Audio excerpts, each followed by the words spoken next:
technology is changing products and production processes, then we are even changing our behavior. And then I am fairly sure that we can handle also with 9 billion people on this planet enough for these 9 billion. I'm very close to the famous quote of Indira Gandhi, this world, no, not Indira Gandhi, it's old Gandhi. Mahatma, the big Mahatma, Indira, she's also quite quotable, by the way. But I want to quote Mahatma Gandhi saying that the world has enough to everybody's need, but not for everybody's greed. And in my life, I saw a lot of need, unluckily even more greed. I thank you very much.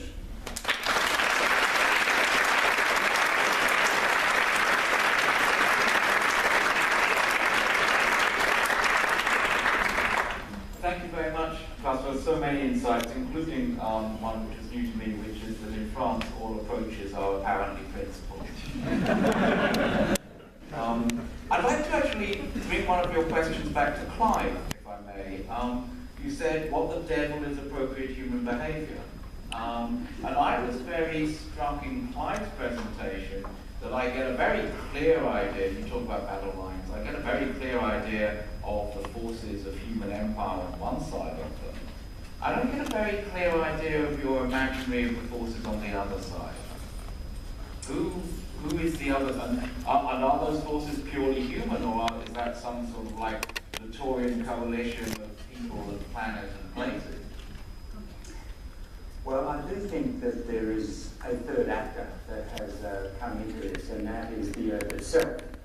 I'm not an adherent to the notion of Gaia as a kind of living, conscious, and therefore acting organism in the way that human beings are. But I do think that the profound lesson of Earth system science over the last 20 to 30 years has been that the Earth is no longer this passive, submissive thing on to which we do things. That it is, in a sense, and of course you cannot do other but use metaphors, that it's fighting back. And what's fascinating is that you find many climate scientists, Earth system scientists, are groping around for the kind of metaphor to use to describe what they see. Ornery beasts when we have desperately hot heat waves, they talk about the Earth in ways which conjure up these images that of a kind of creature which is wreaking its vengeance on us. And I think that really, and that is the essence of the Anthropocene, that human beings have interfered in the great processes that govern the Earth system so deeply that it's been tipped onto a new path out of this 10,000 year of climatic stability, a period in which civilization became possible, into something that we really don't understand, we don't know, and which is completely. And so I think the kinds of actors that we need are the kinds of behaviours that Klaus Stouffer was talking about. Whether there's the Promethean, in my book I characterise them as the Promethean on the one hand, I talked a lot about them in my little speech there, but the other I didn't talk about, and I looked around for a Greek god or goddess that could represent the other way of thinking, and I came across Soteria, the Greek goddess of caution and respect. And so it seemed to me that there is this counterforce of Soterians lying low or crying in the wilderness, but I think perhaps a gathering force. And one of the things I think we will see as the geoengineering debate goes out into the broader community is a recourse to this kind of Soterian thinking. The notion of care or responsibility are the kinds of words that are being talked about. And I think it's a very, very different kind of sensibility to the one that is very dominant and built into our system. That is the Promethean idea of using technology to control. And I wanted to then move one of your points back to, I think this idea of battle lines, I've obviously journalistically drawn on the most dramatic metaphor, although I do like the ordinary beast as well. But when you talked about simultaneous fascination and anger, does that mean that the battle line goes through your soul? you on both sides of the debate? Is that where, in fact, because I think to some extent I am, but I want you to talk about it. Okay, I have to take the job, he's the moderator. Yeah, in a sense, I agree, indeed. In the first attempts to think about issues such as climate and environment, it was very similar to me in the field of human enhancement, I also mentioned before. Indeed, there was a line which cut me in two halves. But after that, of course, I had to rearrange issues and attitudes and my own perceptions and judges and so on to not to become a diverse person. I don't know whether it worked, but I'm here and I feel I have to be one person and not two persons. So it needs careful thinking about the underlying arguments. And always, if there are emotions, but not always, but often when there are emotions, spontaneous emotions, there are some arguments in deeper layers of our personality, of our cultures, and it's one of the tasks of philosophers to look for those deep-lying arguments. And I hope to have contributed to identify some of them. And then it's easier to cope with both these issues of fascination and anger. And if I'm allowed, I would like to raise an issue which was in all of the three other introductory remarks. It was the issue of control, of decision making.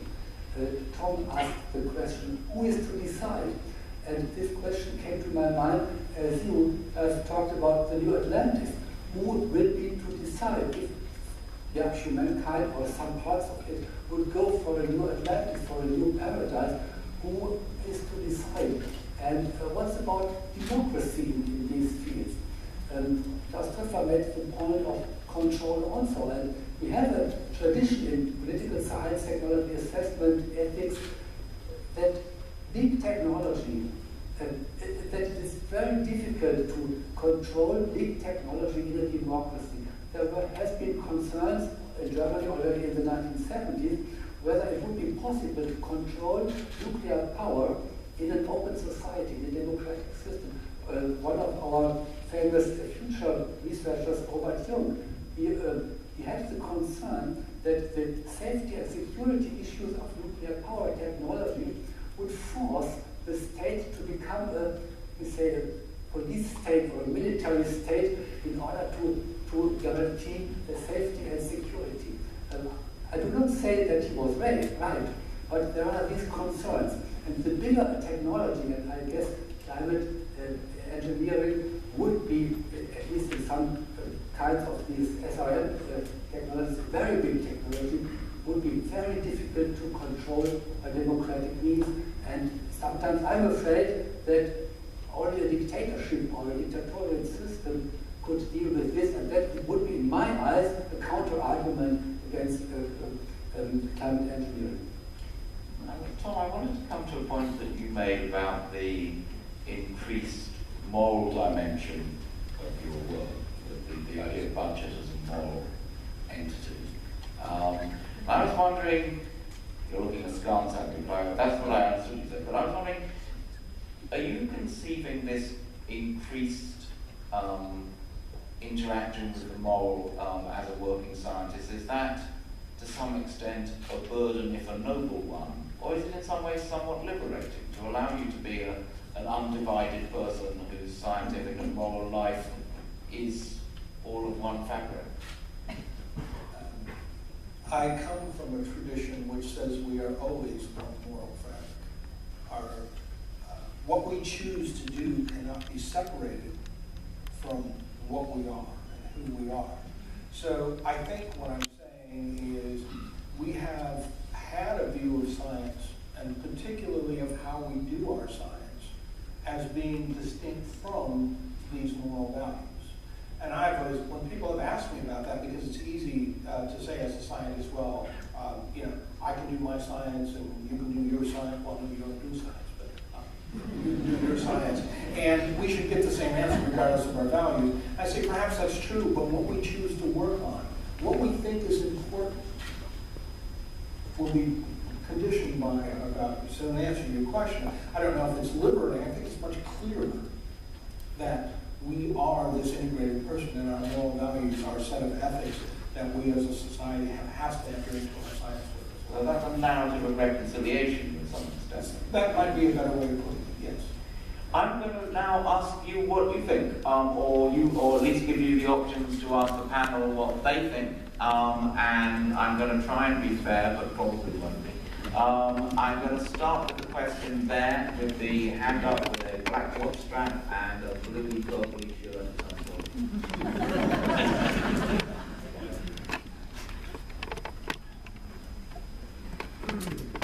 Feel free to identify yourself, but don't do it. My name is Silke Gutta, I'm currently KIT. My question is a kind of warming up question, I would say. It might be a little small, and it's drawn from the experience I've made during this conference. Is that at several times I heard the argument that a particular action involved in climate engineering, might be this or that, is not large enough to cover our needs. So it's basically meant it's not large enough to cover this 10 gigatons carbon, to sequester this or to complement to account for this 10 gigatons of carbon that we emit into the atmosphere each year. On the other hand, I heard the argument that we fear that mitigation action might decline because of our geoengineering actions. So I wonder why we don't propose small-scale actions that might cover only, let's say, 10% or so, which have much less risk, by the way, so than the large-scale actions and possibly don't need to be governed globally. So why we don't concentrate on these kind of actions, that also refer to global engineering, instead of discussing these overall high-risk, very demanding, but also very capable actions. Could you give us a sense of the sort of action you're thinking of? I'm basically thinking on CDR measures like afforestation or something like this, which are more on the regional level. But I'm also thinking of some of these SRM measures like perhaps connected to cloud brightening, which possibly also not covering all of the needs, but could contribute to a certain extent. Okay, thank you very much. There's a question down there. Yeah. Hi, my name is Alan Roebuck from Rutgers University. I really enjoyed all of these talks. Particularly, I enjoyed Tom's rambling thoughts about different things. But one of the things, one of the things, Tom, that wasn't clear on what your conclusion was, and I'd like you to expand on. That was, what exactly is your advice to young scientists about what to do as far as areas to work in, and whether this is a good thing to spend your time working on? Yes, Tom, why don't you take that? Okay. I do admit to having certain rambling thoughts here, and I wasn't intending to give you conclusions. So the fact that you didn't find them is good, because I would have failed. Offering advice to young scientists is a tricky thing, I find. I don't want to burden them with the skepticism and weigh them down with all the things that we know because of our age, right? And I want them to be enthusiastic, and I want them to tackle the tough problems. So I would not discourage young scientists from thinking about geoengineering. I would not discourage them from thinking about how to manage the planet. I disagree with Clive because I think we are already poking the ornery beast. It's too late to not poke the ornery beast. So the question is, what do we do now that the honorary beast is ornery? So I think we need to think about how these things might work. But I encourage young scientists to develop expertise. You get to do good science if you're an expert in something. Don't become an expert in geoengineering. Become an expert in how the energy budget of the planet works. Become an expert in how the carbon cycle works. One of the things we're faced with is an incredibly complex system. Figure out which piece of it you want to know and know.